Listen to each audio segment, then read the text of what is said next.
E o Internacional anunciou nessa tarde a renovação de Roger Machado. Agora sim todo mundo pode ficar tranquilo, não tem seleção brasileira, não tem outro clube no Brasil, na Europa, na Ásia. Roger Machado ficará no Internacional. Quero te trazer mais detalhes sobre isso, sobre o Inter que viajou para Fortaleza com novidades. 3 jogadores titulares estão de fora desta delegação e 3 jogadores da base voltam a ser relacionados. Além disso, quero te falar também sobre uma outra situação do maior torneio sub-10 que o Inter vai jogar e quero te trazer mais detalhes sobre essa situação e também sobre o alvo do Inter que acontece em menos de 2 meses, com a janela de transferências já se abrindo na metade do ano para a abertura do Super Mundial. Quero te falar sobre o nome que o Inter quer contratar para ser uma terceira via, além de Rafael Santos Borré e Ener Valencia. Então, só antes de começar esse vídeo, roda a vinheta.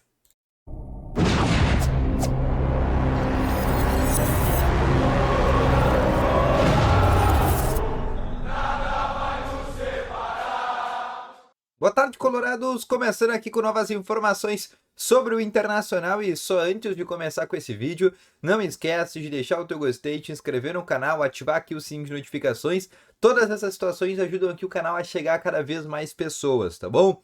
Além disso, quero te falar também que no primeiro link na descrição tem o Ativo Ultra, que tem o melhor estimulante para você que quer ter a melhora na performance entre 4 paredes. Uma cápsula dura mais de 4 dias, é para homens de todas as idades, não perde tempo, clica aqui no primeiro link na descrição e compra agora mesmo o Ativo Ultra com uma entrega totalmente sigilosa, tá bom? Vamos começar então aqui com as principais informações, começando óbvio com a renovação de Roger Machado. Nessa tarde foi anunciado, ele já tinha falado na entrevista coletiva contra o Atlético Nacional sobre essa possibilidade e ele inclusive brincou naquele momento com o presidente Alessandro Barcelos que estava no forno, até o presidente deu um sorriso sobre essa situação, mas hoje à tarde foi anunciado, ele tem um contrato agora válido até final de 2026, ou seja, mais um ano de contrato, com isso a sua multa rescisória sobe, o seu salário que anteriormente era de 600 mil para ele, a sua comissão agora, por óbvio, vai subir e vai se tornar 1 milhão para ele, a sua comissão técnica, que é normalmente o salário padrão do Internacional. Era assim que ganhava o Mano Menezes, assim ganhava o próprio Eduardo Cudê, e o Roger não chegou ganhando esse salário, até porque ele chegou do Juventude, chegou num patamar um pouco mais abaixo, chegou com uma aposta, ele readquiriu esta confiança para hoje poder ter este teto salarial. Mas, além disso, eu quero também te falar sobre essa viagem para Fortaleza. O Inter, inclusive, já iniciou o deslocamento, são 5 horas até chegar lá no Ceará.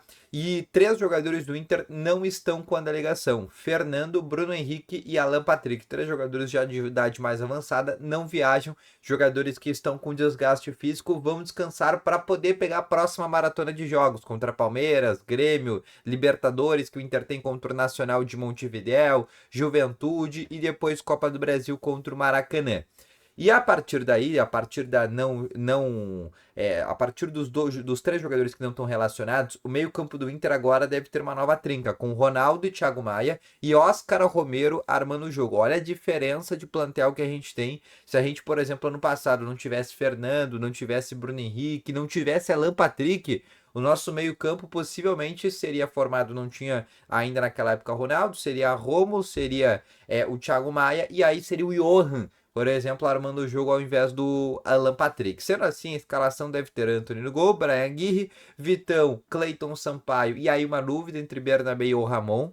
Meio de campo, Ronaldo, Thiago Maia e Oscar Romero. Vitinho ou Wesley, Carboneiro e aí na frente Rafael Santos Borré. Esse deve ser o time que o Inter deve mandar a campo. Um jogo muito importante para o Inter, um jogo difícil. Desde 2019 que o Inter não consegue ganhar do Fortaleza lá no Castelão. O Inter chegou já a ganhar em momentos mais recentes do Ceará, rival, que joga no mesmo estádio. Em 2020 o Inter conseguiu uma vitória por 2-0 contra o Ceará, mas contra o Fortaleza é sempre um jogo muito difícil. A última vez foi em 2019, gol inclusive do Wellington Silva. Agora, uma outra informação que eu quero te trazer, falando também rapidamente sobre categoria de base, que é um assunto que eu já falei e volto a repetir sempre, um assunto que eu gosto de comentar aqui no canal, porque ninguém comenta, ninguém fala desse assunto. O Internacional está indo para o torneio mais importante da base da sua geração 2010. né? A geração que, por incrível que pareça, já é a geração 2015. Já tem geração 2015 dentro do Inter jogando torneio, e o Inter tá indo para a Gold Cup Sub-10, que é o maior torneio infantil do mundo, e o Inter, a partir do dia 14, 15 e 16, vai disputar esses jogos contra o Aparecida, o Gin City, que são clubes de Goiânia, mas também tem clubes do mundo inteiro que vêm para jogar esse campeonato. São vários grupos, e aí conforme o Inter vai ganhando, o Inter vai avançando e vai passando de fase. Nesse time sub-10, o camisa 10 do Inter é um grande destaque, inclusive, que é o Bruno Maurer, que é um jogador ainda, né, uma criança, mas é um dos jogadores que o Inter deposita muita expectativa nesse momento. Outra coisa que eu quero falar para vocês agora é para falar sobre janela de transferência, né? A janela fechou para o Brasil, mas daqui 2 meses a janela, na verdade menos de 2 meses a janela já se abre, já estamos no dia 12 de abril, porque vai ter uma mini janela pensando para o Super Mundial. Esse ano tem algumas coisas atípicas quanto janela de transferências. Tem uma janela pequena em junho, que são para os clubes que participam do Super Mundial contratarem novos jogadores, só que os clubes que não estão no Super Mundial também abrem essa possibilidade de contratação. E aí tem uma outra janela de transferências em julho. Então esse ano tem muitas janelas de transferências. Mas o que isso tem a ver com o Inter? O Inter ainda nesse momento tem interesse na contratação de um jogador. A gente já pode tratar, inclusive, essa possibilidade com uma novela que vai se iniciando, né? Que é o Joaquim Correa. O Joaquim Correa, jogador argentino, que já inclusive jogou Copa do Mundo, ganhou Copa América com a Argentina, muitos anos de Lazio, Olympique de Marseille, tá na Inter de Milão, tá inclusive nas semifinais da Champions com a Inter de Milão, importante adendo. Na verdade não tá ainda nas semifinais, né? Tem um segundo jogo para acontecer, mas a Inter ganhou o primeiro jogo em casa do Bayern de Munique por 2-1 lá na Alemanha, e tá já tá com um pezinho na semifinal, e é um jogador que tem contrato terminando na metade dessa temporada e já pode assinar um pré-contrato. Já trouxe diversos conteúdos, já sabe que é o nome que tá na mira do Inter. Algumas informações da imprensa argentina dizem que ele inclusive já teria aceitado o tempo de contrato com o Inter, que aqui na América do Sul, se ele voltasse para a Argentina, ele teria uma prioridade em voltar primeiro por Estudiantes, mas que no Brasil teria essa janela de possibilidade aberta, ele não se recusaria, por exemplo, a vir para o futebol brasileiro.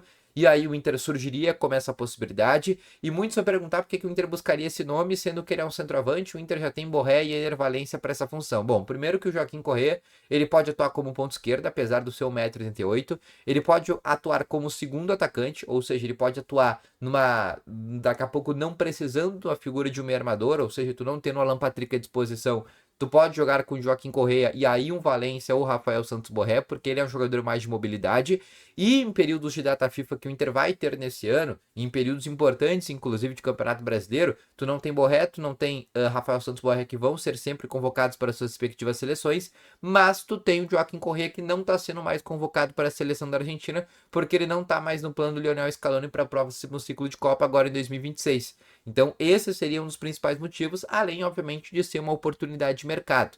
Então nesse momento é sim o nome que o Inter trabalha, é o nome que o Inter está tentando, mas tem uma concorrência muito forte de diversos clubes do futebol mundial, da Europa, principalmente também da Arábia Saudita, e aqui no Brasil também tem clubes que têm interesse na sua contratação, em especial alguns casos, como Atlético Mineiro, São Paulo, que são clubes que estão observando de perto essa situação, tá bom? Então esse foi o vídeo, espero que tenham gostado, volto logo mais, valeu, falou e foi!